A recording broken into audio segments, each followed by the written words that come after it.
Hey guys, if you like my videos, please like and subscribe to my channel. I would really appreciate it, thanks.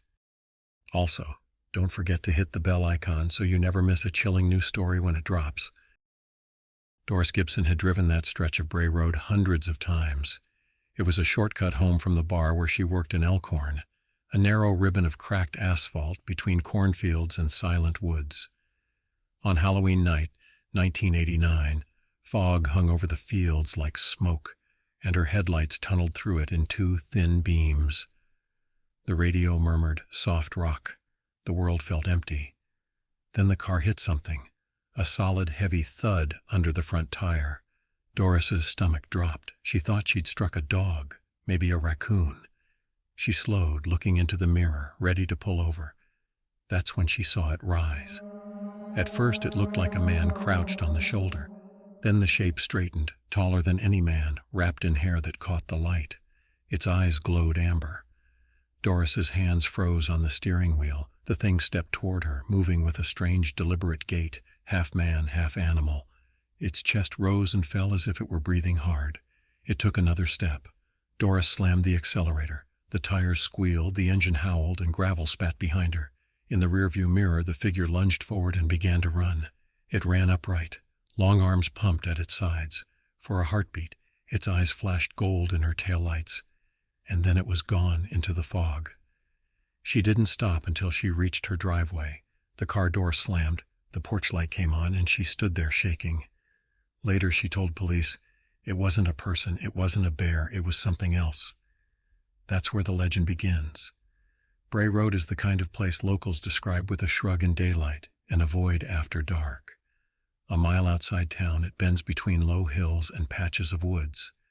Farmers say the fog there never quite lifts, even in summer. At night it swallows sound. You can stand in the middle of the road and hear nothing but your own breathing. Doris filed her report, embarrassed but certain. The officer wrote it down without comment, probably assuming she'd seen a large dog or a coyote. But in a town this small, word travels fast. By the next morning, a few neighbors were whispering that they'd heard strange noises too. Something heavy moving through the fields after midnight. Something that snorted like a pig, but walked like a man. Old-timers nodded knowingly. They remembered other stories. Livestock torn open back in the 70s. Footprints found behind a dairy barn, deep, wide, with claw marks pressed into the mud. People had laughed it off then.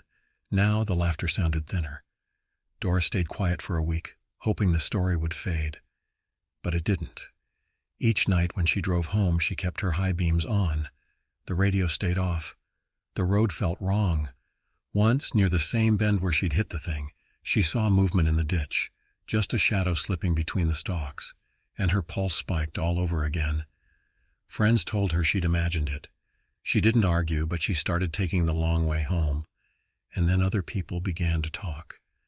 A truck driver claimed something big crossed the road ahead of him one foggy morning, too fast for him to catch in his headlights. A farmer's daughter said she'd seen red eyes in the tree line when she took out the trash. None of them had spoken to each other, but the details matched.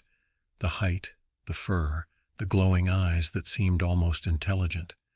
Soon the phrase, "the Beast on Bray Road," began floating through diners and gas stations. Teenagers dared each other to drive the road at night. Most saw nothing but mist and imagination. Yet, every so often, someone came back pale, swearing they'd caught a glimpse of something crouched over the pavement, feeding on a dead deer, rising when the car slowed.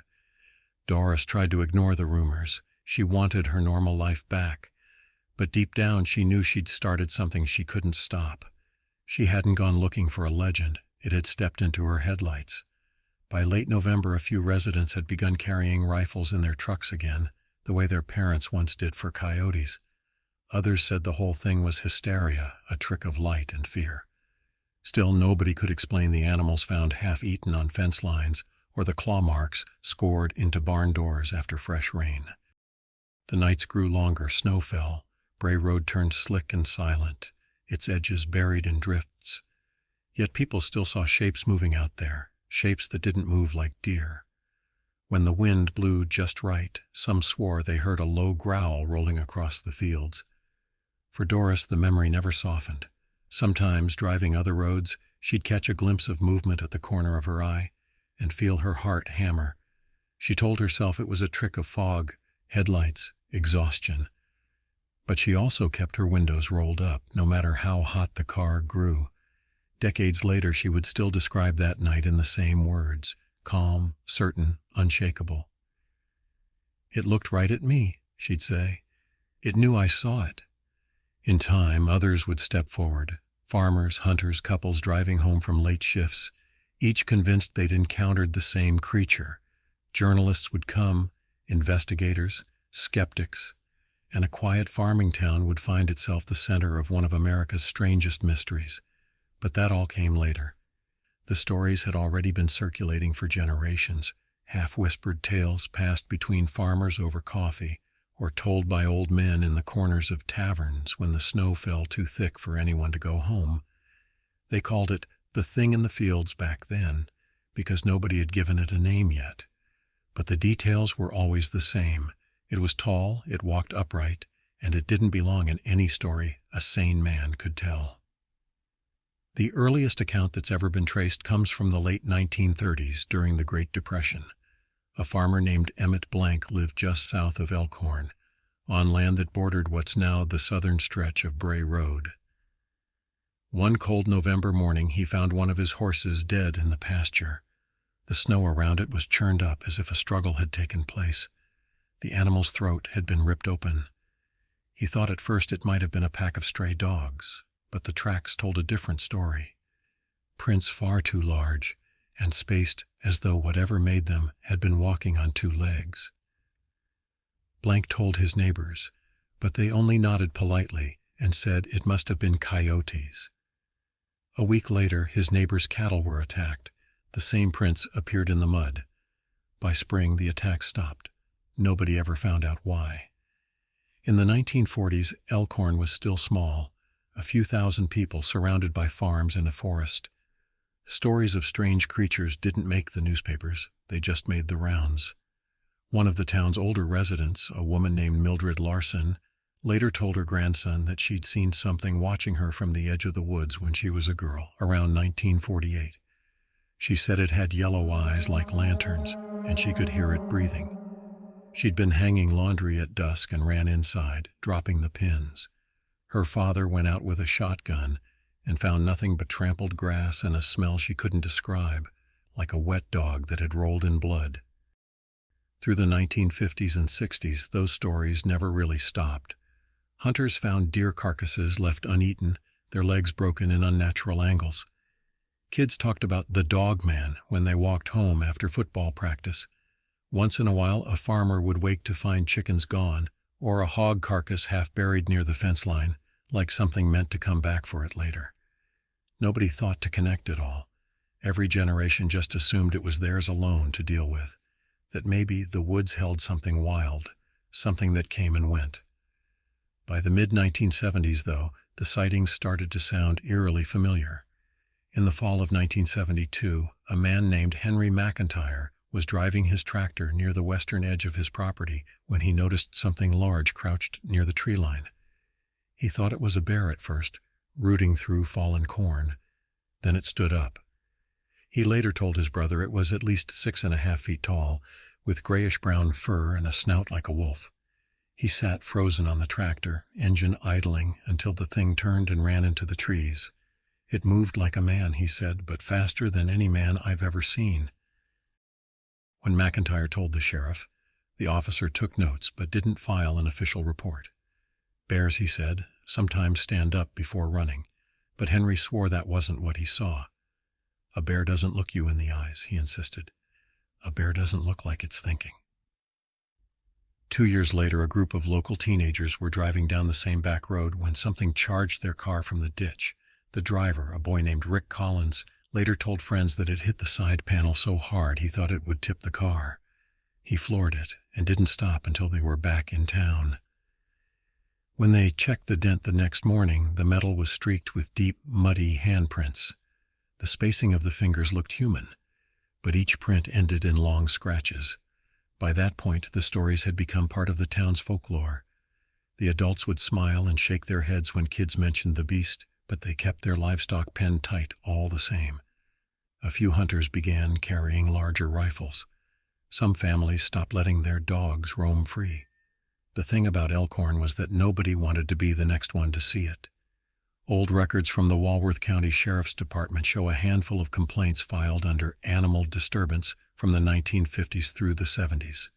Most mention livestock losses or noises in the woods, but one report from 1978 stands out.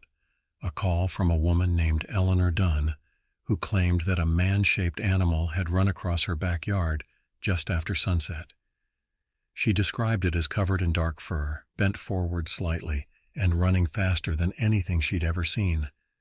The responding deputy found no tracks, only a trampled garden and a set of broken fence posts. It might have stayed just another small-town myth, if not for the way those old sightings lined up almost perfectly with what happened to Doris Gibson in 1989. The height, the fur, the glowing eyes, the strange intelligence behind its stare. It was as though the same creature had been haunting those woods for half a century, retreating and returning whenever people forgot to fear it. The stories from that first wave never made headlines. There was no social media, no cryptid forums, no documentaries. Just people who saw something they couldn't explain and told their neighbors in a low voice, careful not to sound crazy. Most of them are gone now, but their families remember. Ask around Elkhorn and you'll still find someone who says their grandfather saw the thing once, out by the old cornfield or near the drainage ditch behind the dairy farm. They'll say it doesn't come out often, only when the moon is bright enough to make shadows stretch. And if you ask whether they believe it's real, they'll probably shrug and say what everyone there says. I don't know what it was, but something's been out there a long time. By the winter of 1989, Elkhorn had started whispering again. Doris Gibson's encounter spread through the town like frost, quietly but everywhere at once. People at the diner talked about it over black coffee. Teenagers repeated the story behind the bleachers. The words "the beast" slipped into casual conversation, half as a joke, half as a warning. Doris didn't want attention. She had given her statement. She'd tried to forget it. But within a few weeks, 2 other witnesses came forward, describing nearly identical encounters along the same lonely stretch of Bray Road. One of them, a woman named Lori Endrizzi, was driving home just after midnight when her headlights caught something crouched over a carcass. She thought it was a large dog until it turned its head. It was eating something, she told the local paper. When it looked at me, I saw the eyes first. Yellow, like an animal's, but they focused. It was aware. It stood up, and its shoulders were as wide as the hood of my car. She floored it, shaking the whole way home. When she finally stopped in her driveway, she realized her hands were bleeding from how tightly she'd been gripping the steering wheel. Within days, another report surfaced, this one from a young couple parked near the end of Bowers Road. They said a tall wolf-like figure stepped out of the tree line and circled their car twice before vanishing into the field. When the driver turned on the high beams, they saw 2 glowing eyes watching them from the corn. Those stories would have faded like all the others if not for a local reporter named Linda Godfrey. Godfrey was a cartoonist and writer for the Walworth County Week, a small-town newspaper with a circulation of barely a few thousand. She'd heard rumors about a werewolf sighting from a friend in the sheriff's office and decided to look into it, expecting nothing more than a few laughs. But when she started interviewing witnesses, she realized none of them were joking. They were shaken, embarrassed, even angry that no one believed them. Godfrey described them later as ordinary people who'd seen something extraordinary. Her article ran in late December 1991 under the headline, "The Beast of Bray Road?" The question mark mattered, but the headline was enough. Within days, the phones at the county week office began ringing nonstop. People were calling in their own sightings, some recent, some decades old. Godfrey's notebook filled with names, dates, and maps. Farmers, truckers, kids on their way home from night classes, all describing the same thing, a muscular, upright creature with the head of a wolf and the body of a man. Its fur was brownish-gray. Its eyes glowed amber, and most claimed it was seen eating roadkill or stalking fields just off the road. The article spread faster than anyone expected, Chicago news stations picked it up. Local TV crews arrived, setting up lights and cameras along Bray Road. For a few surreal weeks, Elkhorn became the center of a national tabloid storm. Headlines called it the Wisconsin Werewolf. Reporters interviewed locals at diners and gas stations. Some rolled their eyes and played along. Others refused to talk at all. Farmers worried about trespassers wandering their property at night with flashlights and tape recorders. But the more people laughed, the more stories surfaced. One night, a group of teens out beast hunting reported something heavy striking the side of their car. When they stopped to look, they found a long gouge running the length of the door like something with claws had raked across it. The sheriff's office logged the report but didn't investigate further. A few officers quietly admitted they'd seen strange things themselves. One deputy, Mark Shackleton, later said that during a routine patrol in early 1992, his spotlight caught movement in a field. Something big, fast, and silent. Could have been a bear, he said. But we don't get bears that size anymore. Behind the scenes, the Walworth County Sheriff's Department began receiving nuisance calls from frightened residents. Something was prowling the back roads, they said, knocking over garbage cans, tearing at screens, scaring dogs. Officers checked and found little more than tracks that led nowhere, or tufts of coarse brown hair caught on fences.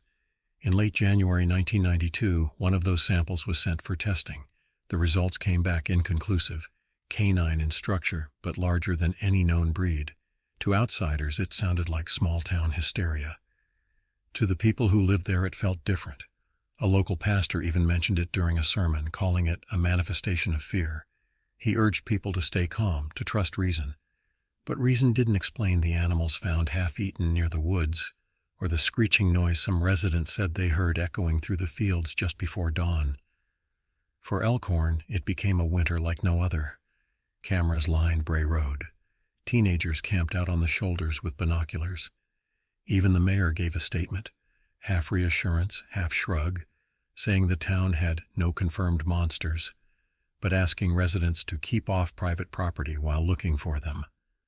Linda Godfrey, meanwhile, kept collecting testimonies. One witness told her the creature ran toward his car on all fours, then rose to two legs as it reached the pavement. Another swore he saw it leap a fence in a single bound. Not all the stories made it to print. Some were too strange, too personal. A middle-aged woman claimed the beast had followed her walking her dog at dusk, staying just beyond the trees, pacing her until she reached the house. Another said she'd seen it kneeling at the edge of a pond, drinking. By spring, the media frenzy began to fade, but in Elkhorn, the fear didn't. The townspeople went back to their routines, pretending the whole thing had been a joke. Still, few drove Bray Road alone after dark. Even now, if you ask the residents who lived there through those years, most will tell you the same thing. The panic wasn't just about what people saw.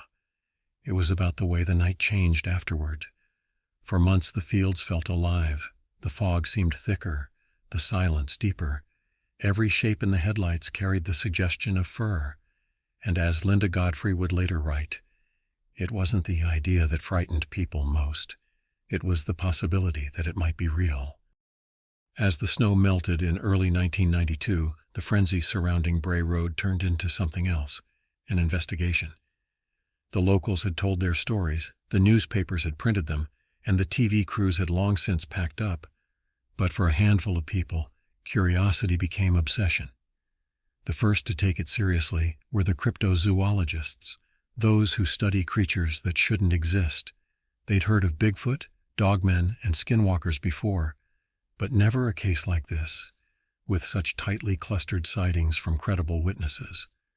One of them, a researcher named John Fredrickson, drove up from Illinois with cameras, plaster, and a notebook full of questions. He started with the Gibson site, where Doris's car had struck something on Halloween night. There was no evidence left, not even a skid mark, but Fredrickson took soil samples, measured the shoulder width of the road, and tried to determine how far a creature could run before vanishing into the corn. He was struck by how easy it would be for anything, animal or otherwise, to disappear there. The fields rolled in gentle waves, and the nearest farmhouse light was half a mile away. He interviewed other witnesses next. Each one had the same reaction, relief that someone was finally listening. Most described the creature in near-identical terms, 6 to 7 feet tall, covered in dark or gray-brown fur, with a wolf-like head and intelligent, almost human eyes. Some even mentioned a musky odor. Fredrickson found a pattern. The creature seemed drawn to roadsides and drainage ditches, always near a fresh carcass. The encounters happened between 10 p.m. and 2 a.m., usually in poor weather. Whatever it was, it moved silently and vanished quickly. He theorized that the beast was an undiscovered North American predator, something intelligent enough to avoid people, but curious enough to investigate cars. Local police were less enthusiastic. Deputy Mark Shackleton admitted privately that officers had been dispatched several times to check prowler calls in the Bray Road area. "We'd go out there," he said, "and find broken branches, sometimes claw marks on fence posts, but nothing solid. You can't put a werewolf in a police report." The Department of Natural Resources sent a brief statement to the press claiming there was no evidence of any large predator species in Walworth County. But the language was vague, and the residents knew it didn't explain everything. People were still finding mutilated livestock and hearing unearthly howls echoing through the trees. Linda Godfrey kept digging. She collected hair samples found snagged in barbed wire and compared them under magnification. Some looked canine, others were unidentifiable. A few witnesses brought her sketches of what they'd seen. Muscular, upright figures with broad shoulders, long claws, and narrow muzzles. The drawings were eerily consistent, even from people who'd never met each other. Then came the photos. Grainy, out-of-focus shots taken at night along country roads. Most were hoaxes, someone in a fur suit or a dog photographed at an odd angle, but a few defied easy explanation.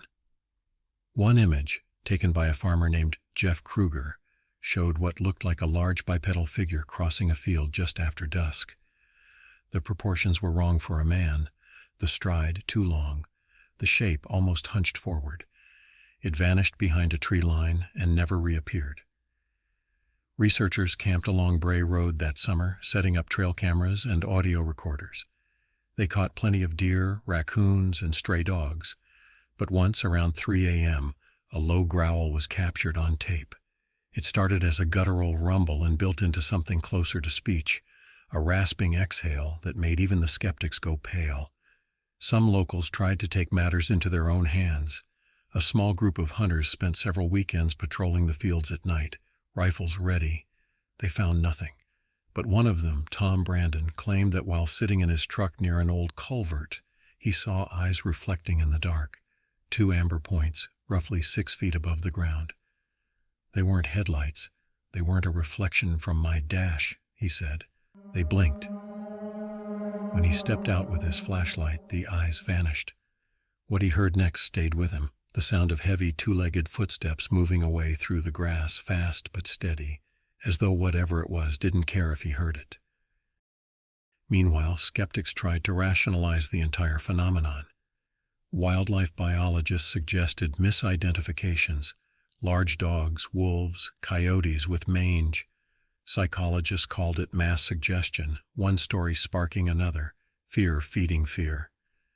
But those explanations didn't satisfy the people who'd seen the creature with their own eyes. As summer turned to fall, the investigations became less about finding proof and more about understanding what the beast represented. To some, it was an unknown species. To others, something supernatural, an echo of the Native American skinwalker, or a guardian spirit that had taken on a monstrous form. Even Linda Godfrey began to wonder. "The people I spoke with weren't delusional," she wrote later.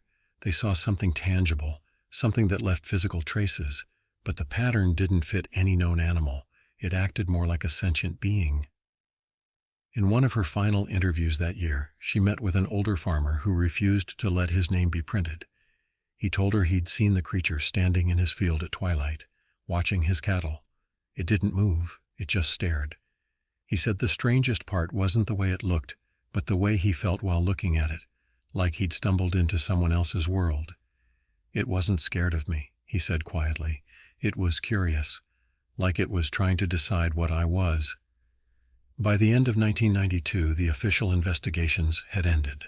No body, no tracks, no DNA, just stories, plaster casts, and the lingering sense that something was still out there.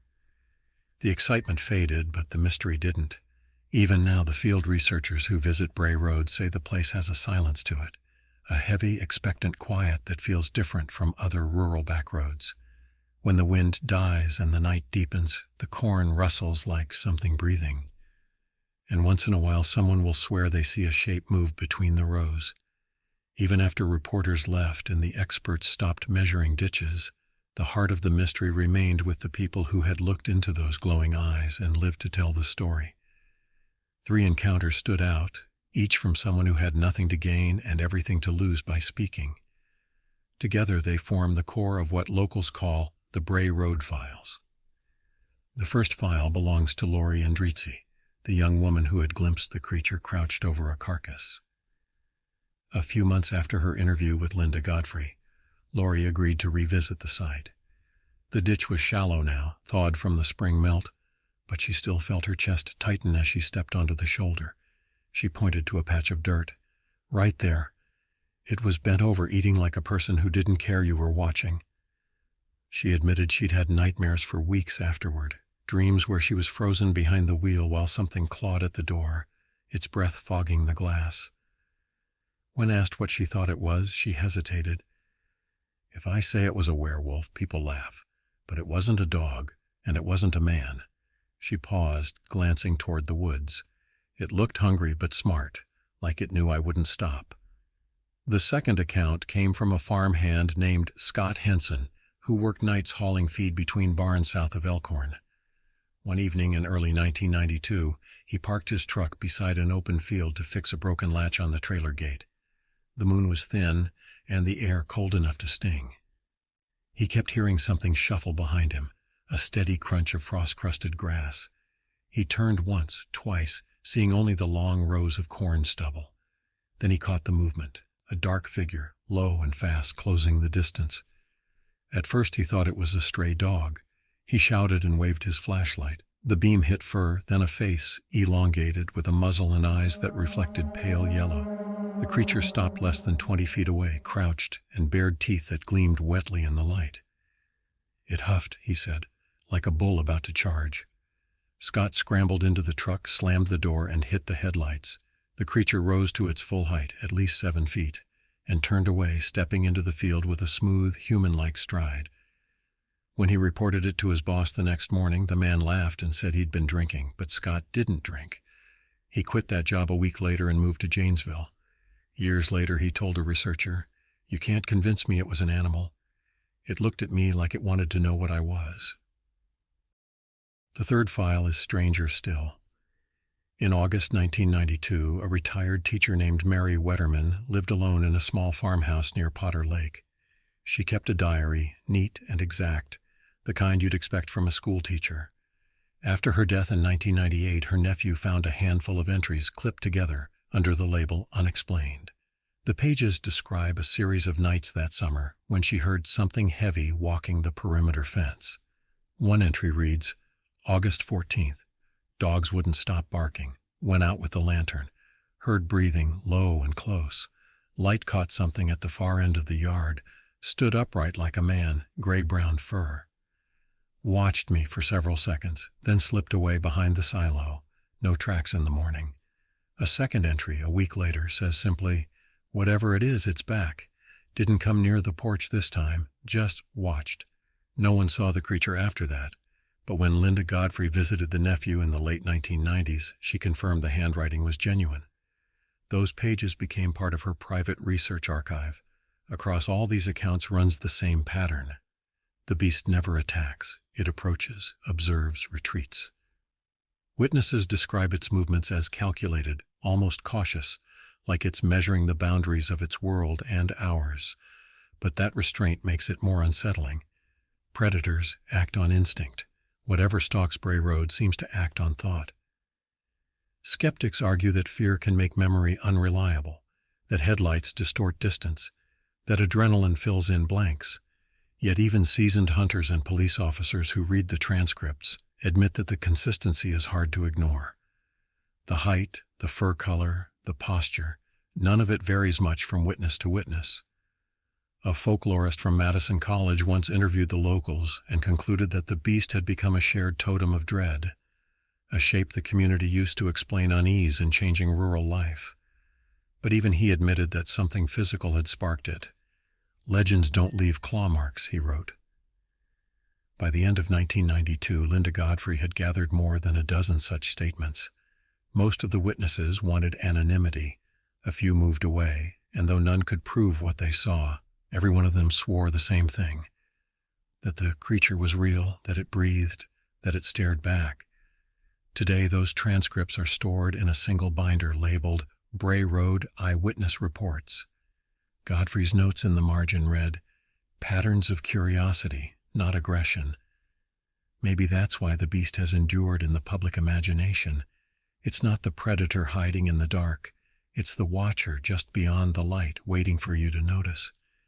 Whether it's an undiscovered animal, a mutation, or something older than folklore, no one can say. But the witnesses remain certain of one thing: the night they saw it, the world briefly felt less human.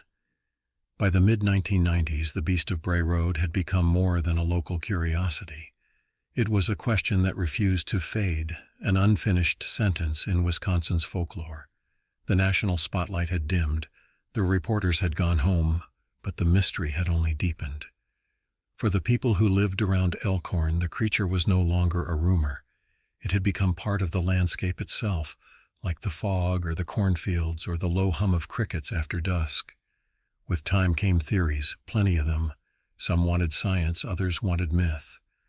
The most obvious explanation was the simplest: a wild animal. Wolves had started returning to parts of Wisconsin by the 1980s, and black bears occasionally wandered down from the north woods. But the witnesses insisted this wasn't a four-legged creature. It walked upright. It used its hands. It moved with purpose. "A bear doesn't look you in the eye and think," one farmer said flatly.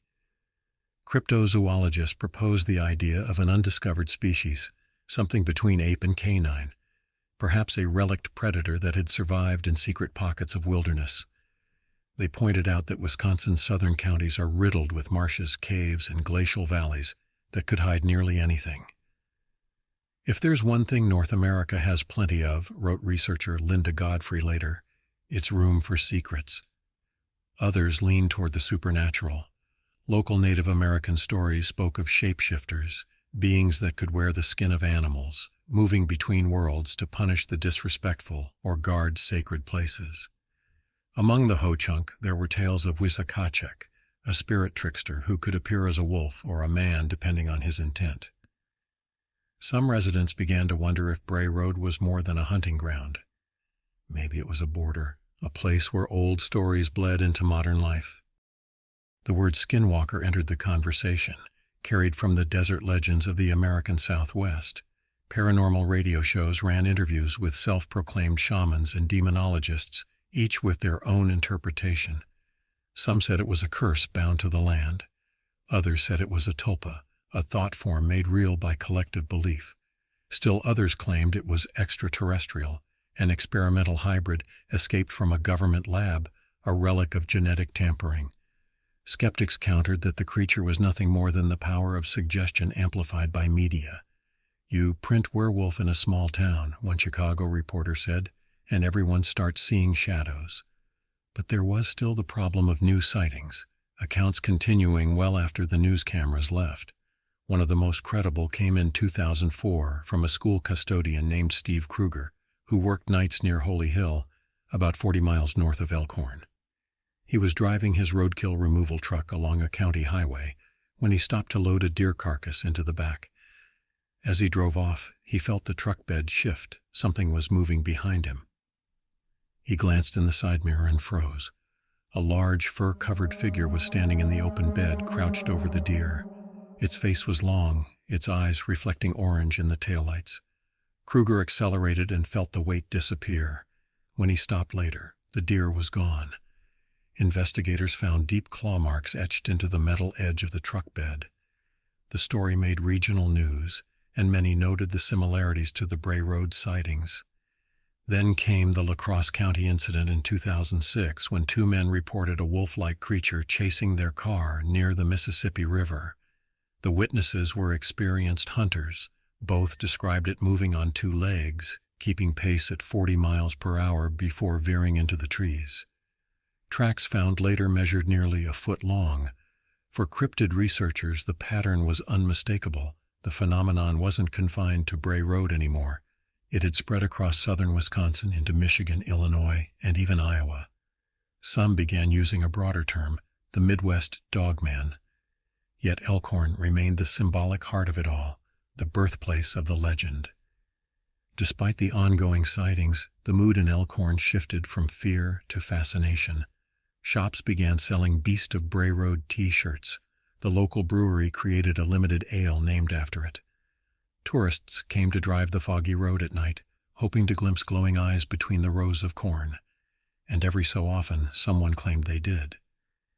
In 2011, a pair of teenagers out photographing the stars reported seeing a tall shape crossing the field behind them. One managed to snap a picture before it vanished. The image was blurry and indistinct, but when enhanced, the outline appeared humanoid, hunched forward with something like a muzzle. It was enough to reignite interest. Linda Godfrey, who had continued documenting cases long after most lost interest, noted that the creature's behavior remained consistent. It never attacked, rarely pursued. It appeared when least expected, lingered just long enough to be seen, then melted away. "It's as if it needs to be acknowledged," she wrote, "like a secret that resists being forgotten." Still, not everyone saw it as a curiosity. Some residents avoided the road altogether, saying the energy there felt wrong. A few even claimed that animals acted strangely near the area, dogs refusing to walk certain paths, horses panicking at the tree line. Others dismissed it all as superstition. Modern theories continued to multiply. A biologist suggested a population of feral wolf-dog hybrids evolving over generations to stand more upright. An anthropologist posited that the creature was a mirror of human anxiety, a literal embodiment of the wilderness watching us back. "When civilization pushes too far into the woods," he said, "sometimes the woods push back." Whatever the truth, Bray Road remained a magnet for the unexplained. Even now, hikers and drivers occasionally report the same haunting details. A flash of movement, a pair of eyes shining above the ditch, the sense of being observed long after the road curves away. And though decades have passed since that first Halloween night, one thing hasn't changed. The fog still settles heavy over the fields. The woods still whisper. And every so often, under the pale Wisconsin moon, something walks upright through the corn and pauses to watch the passing headlights.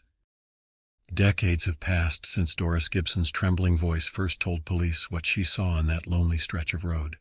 But her story never died. It just changed shape, retold, reinterpreted, repainted by time until it became something larger than any one witness. The Beast of Bray Road has outlived its skeptics, outlasted its believers, and quietly earned its place among America's enduring mysteries. What makes it so hard to dismiss isn't just the number of reports. It's who those reports come from. Farmers, factory workers, hunters, and teachers. People with no interest in attention, often embarrassed to speak. They don't describe ghosts or lights in the sky. They describe muscle and movement, breath and presence, something real, though no one can prove it. When Linda Godfrey published her final compilation on the beast, she wrote that the most striking thing about the witnesses wasn't their fear, it was their certainty. Each believed they had crossed paths with something living, something that shouldn't exist. "These are not people chasing a story," she wrote. "These are people trying to make peace with what they've seen." The old skepticism remains, of course. Scientists still point to misidentifications, exaggerations, the human brain's knack for pattern and terror. And they're right. Our minds do strange things in the dark. Shadows become shapes, shapes become faces, fear fills in the gaps. But Bray Road pushes back against that neat explanation because fear can't leave claw marks. Fear doesn't make prints too deep for a coyote and too narrow for a bear. It also doesn't explain how the stories keep returning. Sightings haven't stopped. They've just gone quiet, slipping between the headlines like the creature itself. Every few years, someone new comes forward, a delivery driver, a hiker, a hunter, a couple driving home late. Always the same road, the same fog, the same feeling of being watched. They swear the beast still patrols those fields, pacing the boundary between the known and the unknowable. One of the more recent reports came from 2023, when a trucker passing through Walworth County captured dashcam footage of two glowing points at the roadside. They blink once, then vanish as the truck nears. The clip went viral online. Half the comments called it fake, half said it looked exactly like the old descriptions. The debate didn't matter. What mattered was how quickly people wanted to believe. Because that's the real power of the beast. It reminds us that belief isn't about proof, it's about possibility. Maybe that's why Bray Road still draws visitors every year. Some come out of curiosity, others out of quiet reverence. They park along the shoulder and wait with cameras ready, but most end up turning off the engine just to listen. When the night wind moves across the fields, the sound is almost like breathing. The corn rustles softly, and for a heartbeat, the dark feels crowded. Even now, locals warn travelers not to linger too long. They say that if you sit in your car with the lights off, you'll start to notice the quiet. Then you'll notice what's missing: the crickets, the wind, the hum of distant highways. And when that silence sets in, you might see them. Two amber eyes watching from the ditch, too high off the ground to be an animal, too steady to be reflection. Most people drive away before they find out what happens next. Skeptics dismiss it as shared imagination, a collective ghost story meant to give shape to fear. Believers see it differently. They think the beast is a reminder that even in a world mapped by satellites and cell towers, there are still places that refuse to be tamed. Bray Road is one of them.